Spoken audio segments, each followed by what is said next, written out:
2020 മുതൽ തുടരുന്ന നിയമ പോരാട്ടം. അതിനുശേഷം ആ ചുമത്തപ്പെട്ട ബലാത്സംഗ കേസിൽ ഒരു തെളിവുമില്ലെന്ന് ചൂണ്ടിക്കാണിച്ചുകൊണ്ട് പറവൂർ അതിവേഗ കോടതി അദ്ദേഹത്തെ വെറുതെ വിട്ടിരിക്കുകയാണ്. ഇപ്പോൾ താരിഖും അദ്ദേഹത്തിന്റെ വക്കീലും 24-നൊപ്പം ചേരുകയാണ്. മാനസികമായിട്ട് ഒരുപാട് ബുദ്ധിമുട്ടിയല്ലേ? മാനസികമായിട്ട് ഒരുപാട് ബുദ്ധിമുട്ടി. 32 ദിവസത്തോളം ഞാൻ ജയിലിൽ കിടന്നു.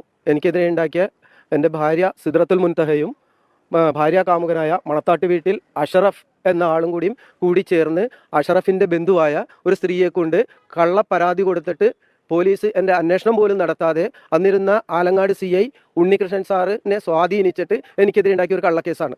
ഞാൻ 32 ദിവസത്തോളം ജയിലിൽ കിടന്നു. ഈ 32 ദിവസം ജയിലിൽ കിടന്നിട്ട് ഞാൻ തിരിച്ച് ആത്മഹത്യ ചെയ്യണം എന്നുള്ള ഉദ്ദേശത്തോടു കൂടിയാണ് ഇറങ്ങിയത്. പക്ഷേ എല്ലാവരും എൻ്റെ സുഹൃത്തുക്കളും എൻ്റെ സ്നേഹിതന്മാരും എല്ലാവരും കൂടി പറഞ്ഞതിന് ശേഷം ഇത് കള്ളക്കേസാണ്, അതുകൊണ്ട് നീ തളരരുത്, പോരാടണം എന്ന് പറഞ്ഞതിന് ശേഷം ഞാൻ വീണ്ടും കോടതി അതിൽ നിന്നും പിന്മാറിയിരുന്നു. പിന്നെ ഞാനും ഭാര്യയും തമ്മിൽ മലപ്പുറം ഫാമിലി കോടതിയിൽ കേസുണ്ടായിരുന്നു. അന്ന് എൻ്റെ മകളെ കസ്റ്റഡി കിട്ടാൻ വേണ്ടി കൂടി മാത്രമാണ് ഇങ്ങനെ ഒരു വ്യാജ ബലാത്സംഗ കേസ് ഉണ്ടാക്കിയത്.